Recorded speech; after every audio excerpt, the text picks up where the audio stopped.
Hi, and welcome to another episode of Hot Takes with me, the Silver Fox. The SNP are incredibly stupid. I just can't begin to tell you how stupid they are. It is beyond any kind of, description, the level at which their stupid sinks.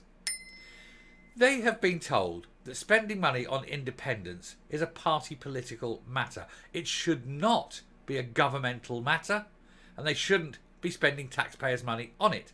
Meanwhile, they've hired an independence minister at 100,000 a year, and they've got 20 people working on independence, civil servants at public expense, working on independence, and they shouldn't be. They keep publicising and publishing, all these sort of different brochures on independence and how great it would be to be independent. Meanwhile, people look around and see what the SNP have done to Scotland and think, not a chance, mate. If this is how god awful it is, when there is at least Westminster oversight, imagine how bad it would be if they were just allowed to run wild.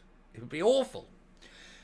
Anyway, having been told that they shouldn't really be spending it, and having been told that there is now an inquiry going on at Westminster, that if it comes out and they say, this inquiry says it should be party political, and about $1 million or so that they've already spent has to be repaid and will bankrupt the SNP, you'd think they'd be a bit more circumspect, a bit more cagey about what they're doing. Not the SNP. Come this Thursday, yet another brochure at £100,000 is being published because they don't learn. They bring it on themselves, you know. I do hope that this does finally break them. Anyway, we'll take a look at this and to see why these people are just awful and stupid and hopefully soon to be bankrupt. Here goes. So, SNP's Skexit minister wasting more money on a fantasy paper about Scottish citizenship. Jamie Hebbon and Humza Yousaf will launch yet another pointless independence prospectus on Thursday.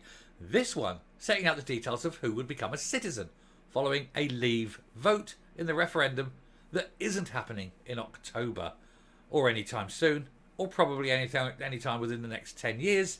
And even if it did, they'd lose. So it is utterly, utterly pointless. Do all this stuff after you've won an independence vote, not before.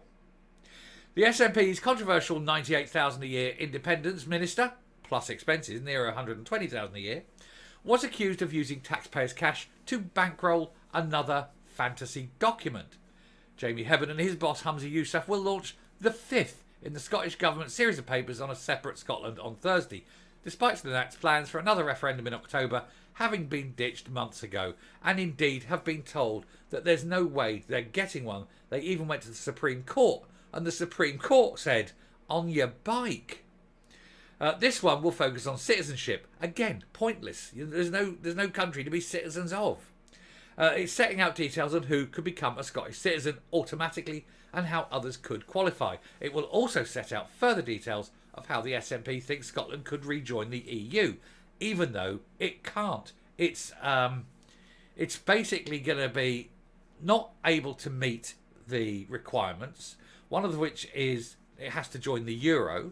Its single biggest trading partner, even if it was in the EU, would still be the rest of the United Kingdom, and it wants to trade on a foreign currency.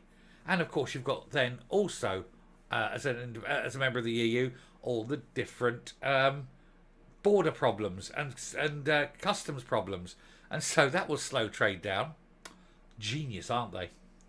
Anyway, in response, Pamela Nash, Chief Executive of Scotland and Union, said, taxpayers will find it galling that the SNP is forcing them to bankroll another fantasy document. Again, this is party political. This isn't a governmental institution. Independence is what the SNP exists for, not governing, it seems. They may be the government, but independence isn't part of governance. It's part of the SNP's party political fight. And therefore, they are effectively stealing money from the taxpayer to fund their own political party.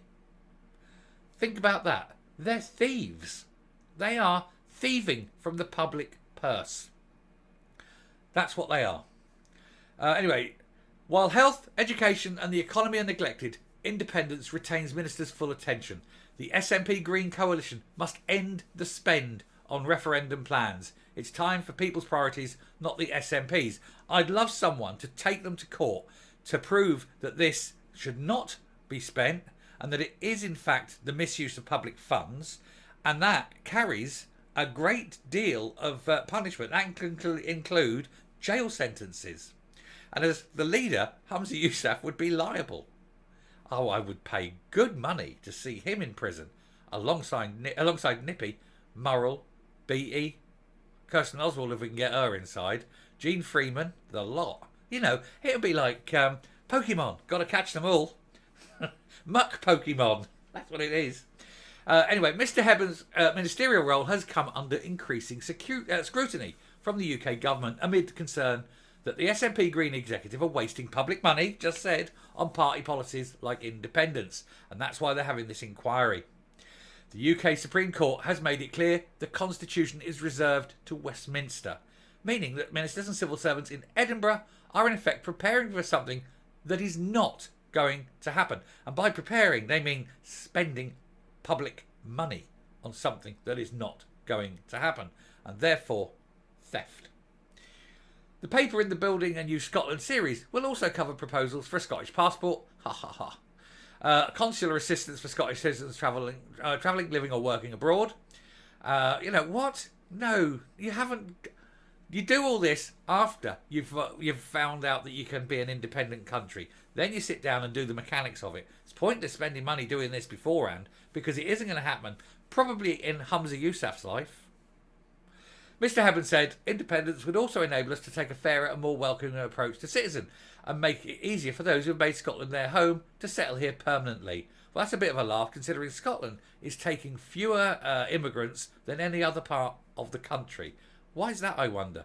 It must annoy Humza Yousaf, a country that in that part of the country, Scotland, 98% white, and he doesn't like white people. So it's a very strange place for him to choose to live. But anyway, he said the proposals in this paper explain how we plan to achieve these aims on the way to rejoining the European Union as an independent nation, even though Spain probably won't let you in, and anyway you won't meet the criteria, and what you're going to do in the in-between if you're not part of the United Kingdom. You can't just trade freely. You pulled out. You're an independent country. You're a third country. You need entry visas. You need passports. You need customs regulations.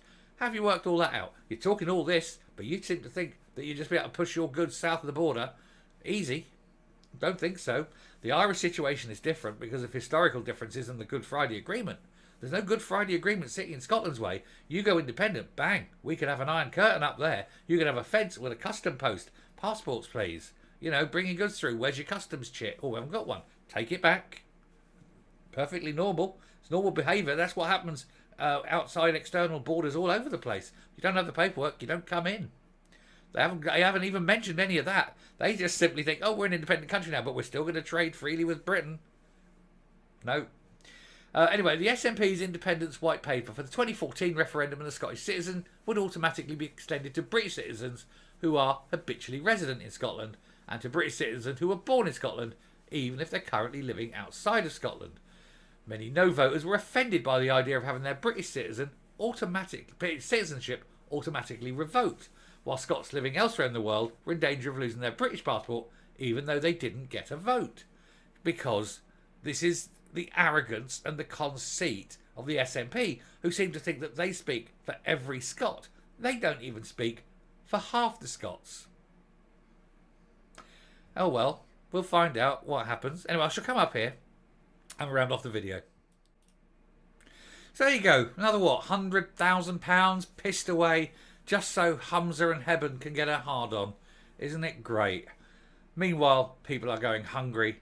You know, operations are being missed. The schools can't afford books, communications, transport, social care, you name it. Everything falling apart. But hey, they've got another pretty brochure.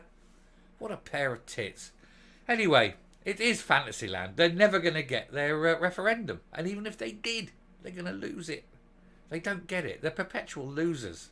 And everyone who supports them is a perpetual loser. Anyway, I shall finish there. Thank you very much for watching. If you like what you see and hear on the channel, please please hit that subscribe button. We've got plenty more to come, and the truth must get out there. Leave a like, leave a comment, please share the video. And until next time, stay safe, stay well, and vote no. Bye.